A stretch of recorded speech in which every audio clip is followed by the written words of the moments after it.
Halo semua, apa kabarnya? Semua pasti sehat ya. Minggu kemarin masa kampanye selesai, terus Indonesia masuk masa tenang. Masa tenang itu maksudnya masa tidak ada kampanye. Di masa tenang, APK atau alat peraga kampanye dirapikan oleh pihak pemerintah dan jalan-jalan jadi bersih lagi. Sekarang nggak ada lagi polusi visual di jalan. APK yang dicopot ada yang dibuang sebagai sampah, tapi ada juga yang dimanfaatin sebagai bahan untuk buat produk lain loh.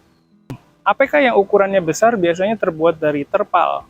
Nah, karena itu banyak orang yang manfaatin sampah APK untuk dibuat jadi tas.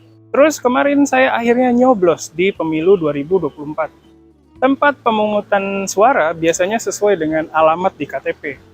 Alamat KTP saya beda dengan alamat saya yang sekarang.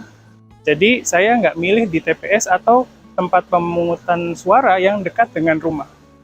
Dulu waktu saya buat KTP, saya tinggal di daerah dekat tempat kerja. Jadi kemarin itu saya pergi ke TPS dekat kampus. TPS-nya ada jauh di dalam gang. Waktu jalan ke arah TPS, saya lewatin gang yang panjang dan belok-belok. Jadi perasaannya kayak lagi terperangkap di labirin. Abis nyoblos, jari saya dicelupin ke tinta khusus pemilu. Tinta ini dipakai supaya nggak ada orang yang nyoblos 2 kali. Minggu kemarin saya ke Satpas lagi untuk ikut ujian praktek SIM. Saya ikut ujian praktek untuk yang kedua kalinya. Saya ngerasa percaya diri soalnya udah punya pengalaman ikut ujian praktek sebelumnya. Setelah ikut ujian praktek, ternyata hari itu saya nggak lulus lagi. Kesel banget ya. Terus kemarin itu petugasnya cuma kasih hasil ujiannya aja tanpa kasih tahu apa-apa. Kalau di ujian praktek sebelumnya kan saya kurang kecepatan di jalur lurus. Kali ini kayaknya saya kurang seimbang di jalur yang berbelok-belok. Terus pas lagi istirahat saya ngobrol sama bapak-bapak tentang ujian SIM. Bapak-bapak itu bilang gini, Udah mas, nembak aja. Di awal kelihatannya mahal, tapi itu untuk 5 tahun loh. gitu.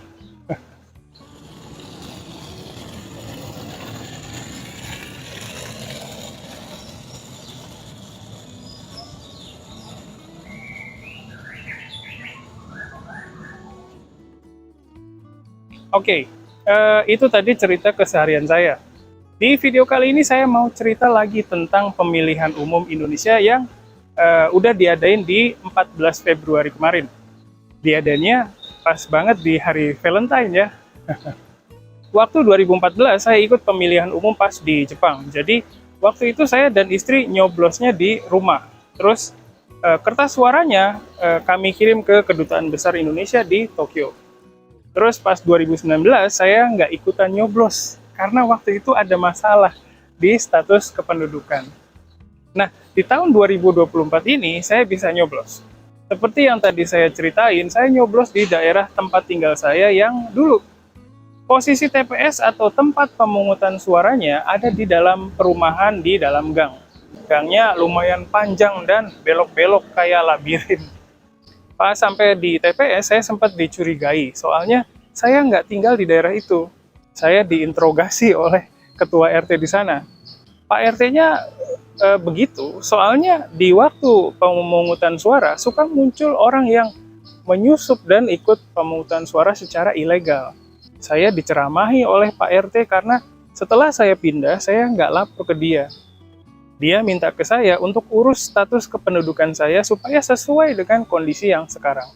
Di Jakarta banyak banget pendatang dari daerah, jadi urusan kependudukan kayak KTP atau kartu keluarga jadi hal yang penting dan sensitif banget. Waktu itu saya datangnya udah agak siangan, jadi suasana TPS-nya udah sepi. Pemilihan umum kali ini sekilas udah terlaksana dengan lancar, tapi ternyata banyak masalah juga loh. Oh ya, sebelum saya cerita mengenai masalahnya, saya kasih tahu dulu hasil sementaranya ya. Berdasarkan teknik penghitungan cepat atau metode quick count yang dilakukan lembaga survei Kompas, calon presiden dan wakil presiden yang paling banyak suara adalah pasangan Pak Prabowo dan Mas Gibran dengan perolehan suara 58,48%.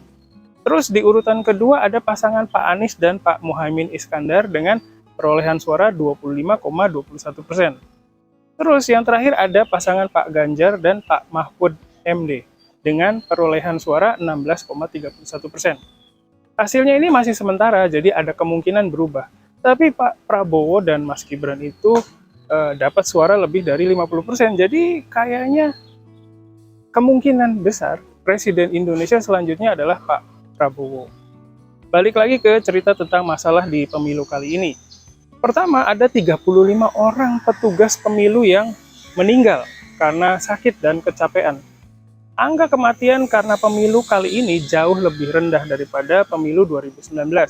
Waktu 2019 ada sekitar 800 orang petugas pemilu yang meninggal loh. Kalau di negara lain gimana ya?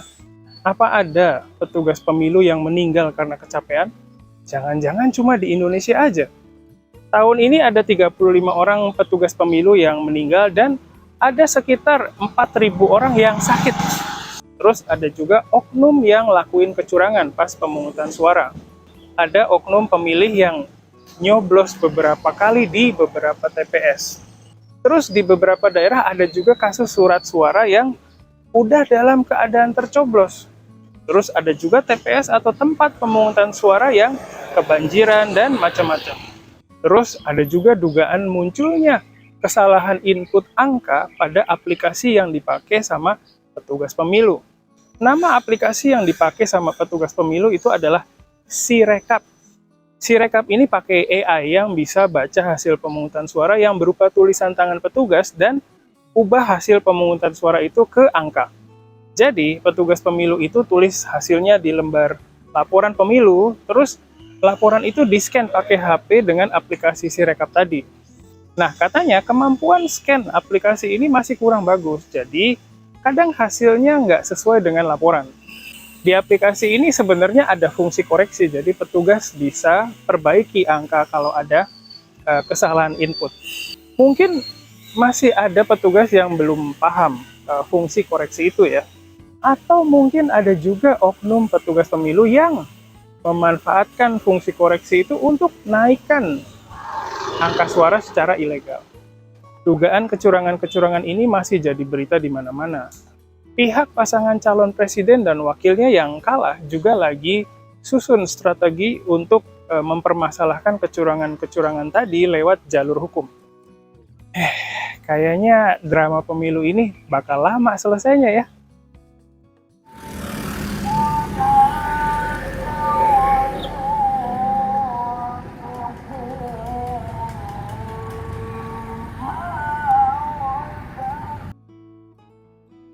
はい、ここからは日本語で話します。今回の動画で、この間、インドネシアで行われた選挙について、お話ししましたけれども、いかがでしょうか。選挙の後、割引キャンペーンをやっている飲食店が多いので、投票してから家族で外食する人が多かったですね。店に行って選挙のインクで塗られている指を見せたら割引がもらえるというのはインドネシアだけですかね。さて、今回も日記に出ている単語についてお話ししたいと思いますけれども、その単語はニョブロスです。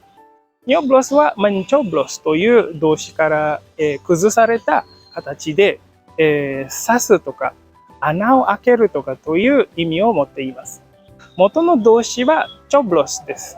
選挙のシーズンになるとこのニョブロスという単語がよく耳にすると思います。選挙に関するニョブロスの意味は、投票するという意味です。なぜ穴が開くまで何かを刺すっていうのは投票するという意味になるのでしょうか。インドネシアで投票するときに紙に書かれた立候補者の絵を小さい釘で刺しますから、mencoblos は投票するという意味になります。で、mencoblos の、砕けた形で nyoblos ですから、日常会話では mencoblos より nyoblos の方がよく聞かれると思います。mencoblos に、刺すとか穴を開けるとかという意味を持っていますけれども、投票する以外はあんまり使われていないみたいですね。インターネットで例文を、探してみたら、ほとんど投票関係の例文が出ています。例えば、warga yang tidak terdaftar bisa gunakan KTP supaya bisa nyoblos という例文で、意味は、投票ができるように登録されていない国民は身分証明書が使えますという意味です。もう一つ見ましょう。例えば、orang yang kemarin nyoblos tentunya masih ada tanda tinta di jarinya という文章で、意味は、昨日投票した人の指にインクのマークがまだ残っているはずだという意味です。チョブロスという動作はそもそも日常生活であんまり出てこない動作なので、選挙関係以外の使用はあんまりないですね。日本の文脈で例文を作ってみましょう。例えば、pencuri mencoblos kertas di shoji untuk mengintip ruangan sebelah という文章で、意味は盗人は、隣の部屋を覗くために、障子の紙に穴を開けたという意味です。結構古い文脈ですね。もしよかったら皆さんの日常生活から、ぜひ例文を作ってみてください。この動画を見てくださった皆さん、ぜひ自分の経験をもとに、例文を作ってみてコメントとして書いてみてください。ハリニャジャパネシアは皆さんとの、コミュニケーションを図るために作っていますので、ぜひジャパネシアに毎週このハリニャジャパネシアを書いていますので、わからないところがあったら、下にコメント書いていろいろ質問してください。皆さんのアウトプット、そして私からのインプットとフィードバック。このやりとりがとても大事です。Sementara itu dulu, salah. Itu dulu sementara ini, sampai ketemu lagi di konten berikutnya ya. Bye-bye.